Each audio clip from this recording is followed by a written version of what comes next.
ini sudah diberi, karena kalau di tempat kelas lain kebetulan PKN-nya ini hanya satu ya, satu kelas, sehingga tidak bisa dibandingkan. Tetapi jika saya kemarin bertanya ke kelas-kelas lain, khususnya PGSD yang kelasnya 5 dan Penjas juga kelasnya 5 rombel. Nah, ini mereka sudah menentukan materi apa sebetulnya pada saat materi apa atau pembelajaran keberapa, motivasi ini lemah ya. Nah, sehingga treatmentnya, karena setiap karakteristik materi itu berbeda-beda, bagaimana treatmentnya dan sebagainya. Terus satu lagi Bapak dan Ibu, untuk PPL, sebelum saya lupa, untuk PPL ini harus diingat, yang dilakukan model pembelajarannya adalah PPL dan PJBL. Tuh.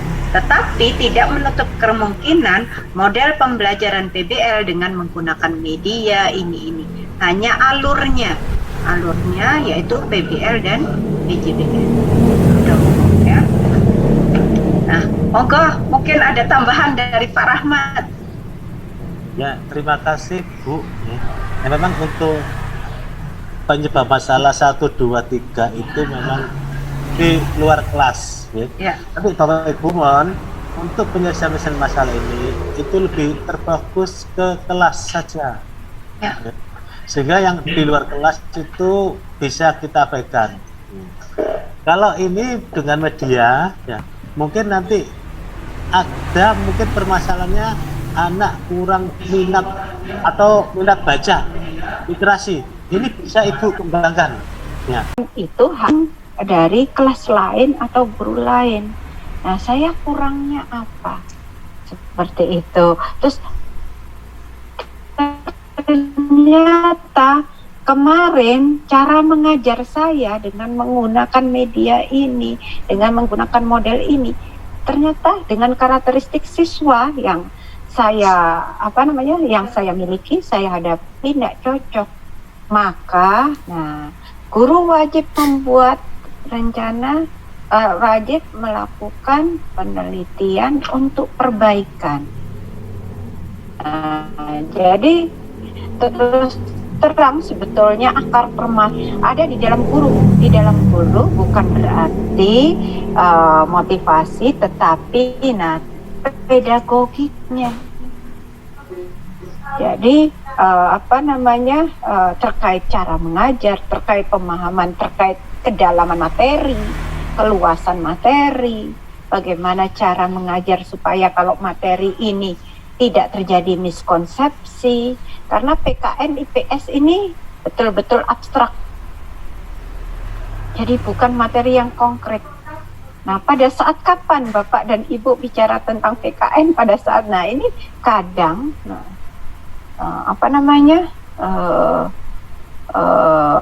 terjadi miskonsepsi untuk membaca, mengerjakan soal-soal yang ada. Nah, otomatis ini semuanya yang dirasakan oleh Bapak dan Ibu sendiri di kelasnya masing-masing. Itu jadi betul apa yang dikatakan Pak Rahmat. Sebetulnya dalam penilaian dalam ini, untuk wawancara, jadi kemarin eksplorasi itu sebetulnya validasi apa yang dialami oleh kajian empiris ya, kajian empiris berdasarkan pengalaman entah itu Bapak Ibu rekan sejawat ataupun para pakar. Kalau misalkan kemarin itu sebetulnya proses validasi apa yang dialami oleh Bapak dan Ibu yang lain, rekan guru, teman sejawat. Oh, ternyata saya juga di kelas saya juga mengalami hal demikian. Karena apa? Oh, ternyata pengalaman yang sama. Pengalaman yang sama. Bukan berarti apa yang Bapak dan Ibu tulis di sini adalah masalah atau pengalaman-pengalaman dari pihak lain. Nah, itu Bapak dan Ibu betul yang tadi disampaikan oleh Pak Rahmat. Mohon maaf tadi saya separuh baru terdengar suaranya. Dan sempat mengikutinya yaitu dari kasus atau permasalahan bukan dari guru lain, tetapi pengalaman dari guru sendiri. Itu Bu Juliati, mahasiswa peserta mencantumkan sekian masalah, itu dapat poin berapa? Peserta mencantumkan sekian masalah, begitu ya Pak Rahmat. Nah, jadi bukan hanya isi Bapak dan Ibu, tetapi tagihan yang diminta. Nah, mungkin bisa jadi ada yang dapat 3, ada yang dapat 4, salah satunya itu dimintanya berapa, nah hanya diisi sekian. Karena rubriknya itu sudah jelas. Mengisi sekian masalah dengan sama antara 3 dengan kalimat yang bagus dan sebagainya atau rasional. Nah, itu. Jadi tolong kalau LK 1.3 ini adalah tagihannya 5 masalah ya. 5 masalah. Sesuai dengan LK-LK yang kemarin. Baru yang LK selanjutnya kan ini untuk penentuan masalah ini ada 2 ya, ada 2 LK. Nah, LK yang kedua yang 1.4 kalau nggak salah, nah itu baru cuman 2. Nah, tinggal menyalin aja, dipilih mana dari kelima masalah tersebut yang dikembangkan. Itu Bu Juliati ya. Iya Bu, terima kasih Bu. Jadi masih begini untuk semua Bapak dan Ibu guru, karena ini nanti diarahkan pada proses belajar mengajar ya, perbaikan proses belajar mengajar Bapak dan Ibu guru di kelas. Jadi sebetulnya alasan-alasan non pembelajaran termasuk sarana prasarana, terus kemudian faktor eksternal di luar pembelajaran di rumah dan sebagainya, ini tolong diignore, diabaikan, tidak dijadikan alasan dalam analisis kegiatan ini untuk semuanya ya, karena proses PPG ini adalah proses perbaikan Bapak dan Ibu mengajar, cara mengajar. Dan yang namanya guru ini adalah sama seperti tukang kayu. Mau dia kayunya jelek, kayunya bopeng-bopeng. Nah, guru harus inovatif, guru harus kreatif supaya kayu yang jelek itu menjadi bagus. Nggak punya alat, gimana caranya dia nggak ada alat tetapi tujuan pembelajaran tercapai. Jadi jangan untuk menjadi guru yang profesional bukan menyalahkan sarana prasarana, tetapi bagaimana strategi guru, metode guru, entah itu model pembelajaran guru yang guru lakukan di kelas ini yang menjadi titik menjadi kemampuan dari seorang guru profesional. Itu harapan kami, harapan PPG. Yang dimaksud guru yang mempesona itu bukan hanya cantik, cakep, bersih, enggak, tetapi guru yang didampakkan oleh peserta didik, kehadirannya, mengajarnya dalam situasi apapun ya.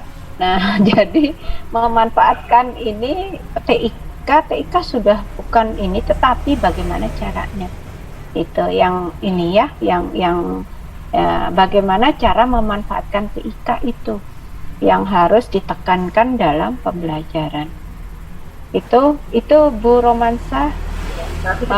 Nah, jadi case-nya itu adalah lingkup dalam diri kita, entah itu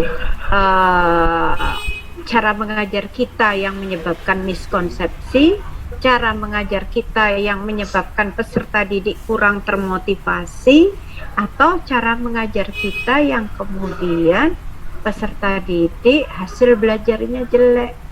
Nah, dari pengalaman yang kemarin, nah mungkin baru kemudian dievaluasi, hasil evaluasi ini adalah tindak lanjut.